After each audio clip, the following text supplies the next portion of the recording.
Welcome aboard the Bitcoin Express. My name is Chase. Let's get to it.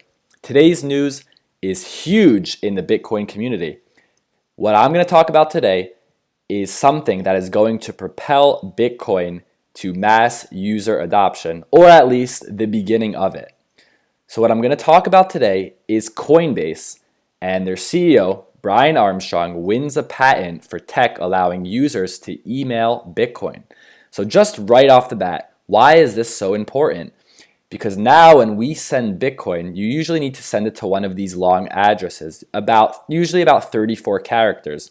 And when you send it to the address, you have to be aware that one change in the letters, even if you go from a lowercase to a capital, it's not the same address and your Bitcoin will be lost. It won't be sent to the person you meant to send it to.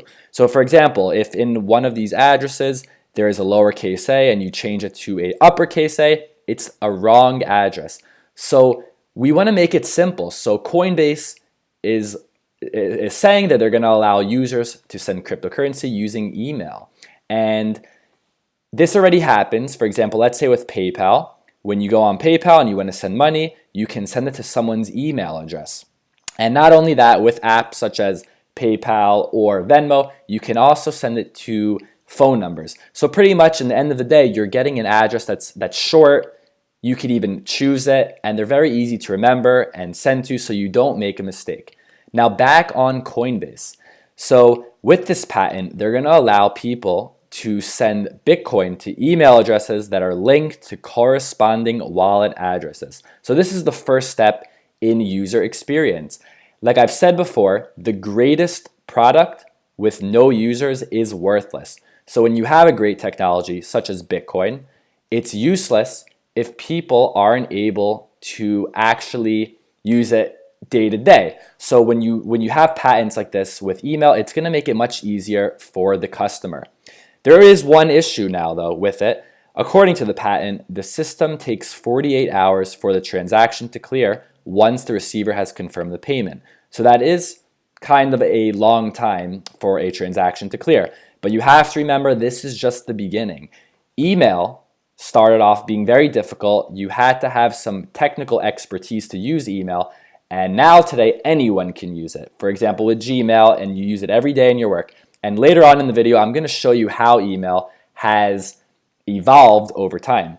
So while Coinbase has made more than $2 billion in transaction fees since 2012, the proposed email system will not charge user fees. According to the patent, mining fees will be paid for by the exchange itself. So that's great. You'll be able to send it from email to email with no fees. But they do mention that transactions to external wallet addresses outside of the network would be possible, but may not be free of charge.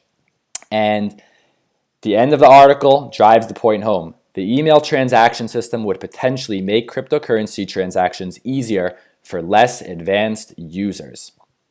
And we're going to use email as the example. Email is something that is so complicated. It's so technical, but you would never think that. It's so easy. You just type in a message, send, and the person receives it. But just to show you how people thought about email back in the 90s, you'll get a very clear picture. And before I play this video for you, I want you to realize that the way people thought about email in the 90s is the same way people feel about Bitcoin and cryptocurrency today. Let's take a look. 56 pass, I wasn't prepared to translate that as I was doing that little tease. Oh, that's that little right. mark with the A and then the ring around it. At? See, that's what I said. Katie said she thought it was about. Yeah. Oh. But I'd never heard it. Around I'd never or heard it about. said. I'd always That's seen the right. mark, but never heard Yeah. it said. And then it sounded stupid when I said it. Violence at NBC. I What heard would be around big or fight about? up in the lunchroom the other See, week. there it is. Violence at NBC. GE.com. I mean, Well, Allison should know. what do you is say about internet Allison? anyway? Internet is that Massive computer right, network. the one that's becoming really big now. What do you mean? That's big. How does one? What do you write to it like mail? No, a lot of people use it and communicate. I guess they can communicate with NBC writers and producers. Allison, can you explain what internet is? No, she can't say anything in 10 seconds or less. Oh, Allison will be in the studio shortly. What is What it? does it mean? It's a giant computer network made up of started from. Oh, I thought you were going to tell us what this was. It's So like they're a looking in the computer dictionary. billboard. It's not in it.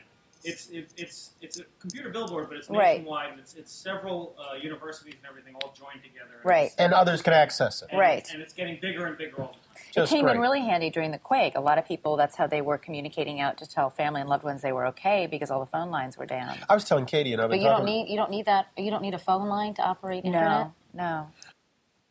back now at 56 pounds. So as you can see from the video, they had no idea what email was. They were saying, what does the @ mean? What is the internet? They had no clue. And today that just sounds silly. Everyone knows what email is. Everyone knows what the internet is. So it's funny to think back that this was the common view back in the 90s. But today, email is simple. You know, if you have Gmail, it's all organized for you. It's colorful. It's easy. But just like Bitcoin is pretty difficult for people to understand, and just like email was difficult for people to understand, over time it gets better. Let's take a look of how email used to look. So back in the day, if you can see the screen I'm looking at, email wasn't so simple. You had to have some technical expertise, and the user interface was just so ugly. It was so hard to use it. And I'm just scrolling through the page here. You can see it's black and white. And then finally they started adding some colors, but still it was very hard to use. You had to have a background or knowledge of computers. But then over time it started getting easier and easier. And then eventually Outlook for Windows, so that would be, you know, Microsoft Windows, they made it much easier. And then that was around the 90s, and that's when it started gaining some user adoption. And then of course, I don't have to tell you, today, it's the simplest thing. Anyone can have an email address. And we use email every day, but you don't know how it works. Everything pretty much we use every day. Most people don't know how it works. We use a phone, we use a car, but can you really break it down? Can you really detail all the technicalities of how the technology works? Probably not. This is how people think email works. Sender's outbox goes to recipient outbox. But email is much more complex than that. If you can see on the screen, there's a whole process to how email really works. And I'm just going to quickly run through just to give you an example. So the originating sender creates an email in their mail user agent and clicks send. The mail user agent is the application the originating sender uses to compose and read email. Then the sender's mail user agent transfers the email to a mail delivery agent, which is an MDA. And then from there, it enters into a network cloud.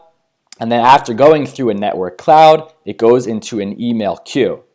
And then from there, it goes through a whole process. Then it has to go through a firewall, spam, and virus filters. And then finally, it can be delivered. The whole point of this is not that you understand how it works, but that you grasp that technology, such as email, is much more complex than we think, yet we use it every single day. So moving back to Bitcoin, email, easy, simple addresses. People are now going to be able to send Bitcoin to these easy addresses that are, you can remember, you're less likely to make a mistake, as opposed to those 34-character Bitcoin addresses I showed you, where it's very easy to make a mistake.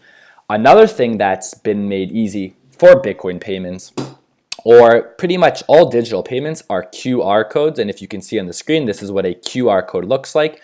So if you want to send someone money, you can just scan their QR code and it automatically brings up their wallet and you can send it.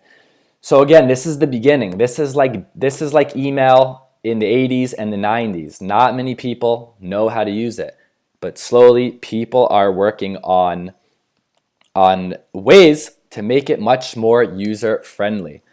So pay attention. These are the big stories that are happening right now. We usually just look over them and we don't pay much detail.